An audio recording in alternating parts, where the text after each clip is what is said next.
Today in Pakistan, there are about 18 million broadband subscribers who are connected to the internet, not through a laptop or a desktop in their office. They're actually connected on their mobile phone. And they're using it wherever they go. They're using it in the car, they're using it at home, they're using it in bed, in the morning, at the office. So the connectivity has not just increased by a few orders of magnitude, it has also become ubiquitous, which means that people are far more connected, they're far more online, they're checking the messages on WhatsApp, they're posting on Instagram and Facebook. There's been a massive shift. So the infrastructure and resources available today for businesses to transform themselves and consumer behavior in a digital manner is there today. Consumers are ready for it today. Businesses are not there today. And the consumers who are there today are still getting used to the nomenclature and the grammar and the etiquette and what they should do online and how they should do it. The last 4 months during this COVID-19 crisis, businesses accelerated their adoption of online medium, not because they wanted to, but because they had to. The physical restrictions related to lockdowns and the spreading of the disease necessitated businesses to find alternate means and channels to be able to transact with users. Restaurants could no longer entertain people inside restaurants. You couldn't go and eat at a restaurant. But the restaurant had a kitchen, they had a chef, they had a staff. People wanted to eat, connecting them now through online ordering. The same thing happened for almost any kind of a business. If you look at school fees, paying school fees was one of the most painful experiences as a parent. Phenomenal last 4 months in terms of transformation of the business in Pakistan. Most wallet players are saying that they're seeing a 300% increase in the number of people who are creating accounts now with them. So a different strata of society is now accessible through a digital medium in Pakistan. And this has been highlighted over the last 4 months. We've been working very, very closely with unemployed blue-collar workers, the mazdoor, the day workers. And we have gone into the abadis and through digital channels, we've onboarded them and we've assessed them and we've handed them cash.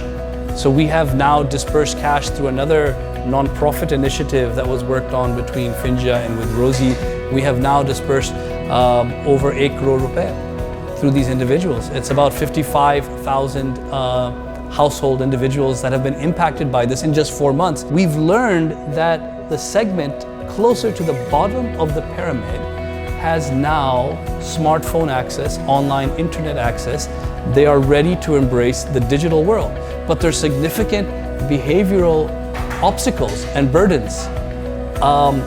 These are individuals that might not be able to enter a lot of information in English on their keyboard. These are people who activate with voice. They exchange information with people on the WhatsApp through the voice notes, not through written text, right?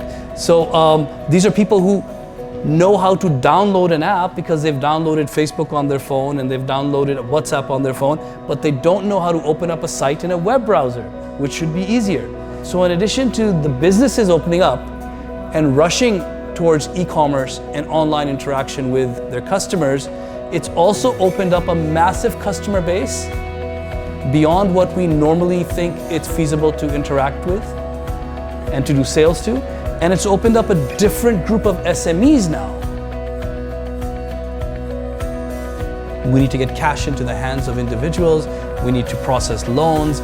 We need to help in so many ways with an economy that is really under stress. This acceleration has resulted in banks now reaching out and asking fintechs for help. What's the advantage of a fintech? The advantage of a fintech is a fintech doesn't have incumbent revenue lines that are challenged. So they can do crazy things. They can reset. They can start from scratch, explore the problem as a brand new problem without having to take into account the historical impact of actions that they may take in their innovations. Fintechs are able to operate very quickly.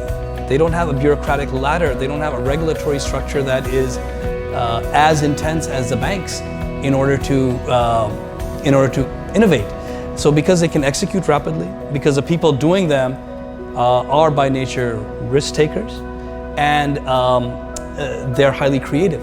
These are entrepreneurs, they're highly creative. All of these things combined means that fintechs can create solutions in probably a tenth of the time that a bank could create those, if ever. So when banks and fintechs collaborate, the asset of the banks is banks have tremendous infrastructure. They've got a customer base, they've got branches, they've got ATM machines, they've got approvals from the regulators to do a lot of things. And when you plug in the fintech on top of the bank, and it becomes a win-win situation, both parties win, and tremendous innovation is rolled out into the industry. We have 2 million people entering the workforce every year. We clearly can't educate them. They don't have the resources to be educated. What are they going to do? How do we assimilate them into the new economy? It is a very difficult problem to solve, almost impossible problem to solve. We started vocational training. We're doing that. We're upskilling them to be carpenters and plumbers, but we're finding that we're not able to place them in the industry at the same rate as we're able to train them. They're jobless. And the solution to this problem, and maybe it's a matter of luck, is going to come from these plates that are shifting. You know, when I talk about a digital transformation that's happening to the whole economy, this is going to be a huge asset for us. We don't have content in our languages, in Urdu, in Punjabi, in Pashto, in Sindhi. But the moment you create that content, our youth is going to gravitate toward, and they're going to learn new skills, like learning how to edit graphics, learning JavaScript maybe, learning how to operate a camera. So there's so many skills that you can very, very easily learn through these online courses that you don't need a degree for. You don't have to go to a university for 4 years, for 6 years, for 8 years anymore. Pakistan is the 5th or 6th largest nation of freelancers globally on platforms like Upwork and freelancer.com. Our people are already acquiring these skills and learning. Let's push this information down towards the bottom of the pyramid and let these people now upskill.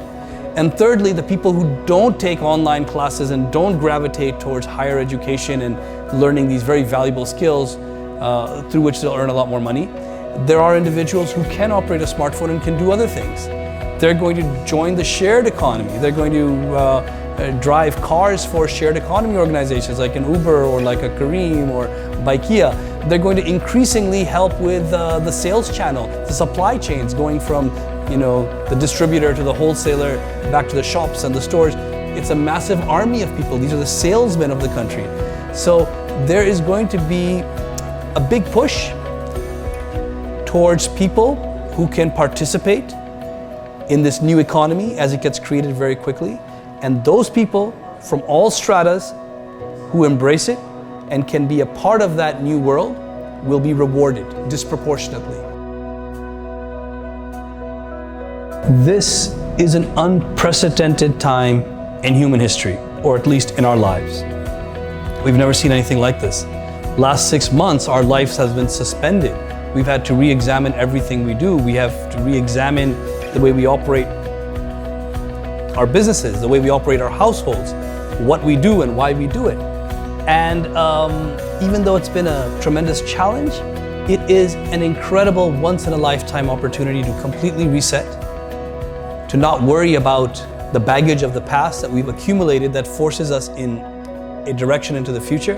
It allows us to reevaluate where we are, what our strengths are, what's happening outside in society, what we can take advantage of, what we can map to the existing needs and the future needs. So businesses who are agile and who are open to reinventing, re-exploring, recreating new value are the ones that are going to win. And where we are today, with 80 million internet users and growing in the country, access across the population, all the stratas of the population, from the very rich to now the poor, so much more can be done. And businesses who claim their stake in this new economy, who reinvent what they're doing and who reinvent the way the old economy operates and map it to the new economy, are going to be the leaders of the future. They're going to be the winners of the future.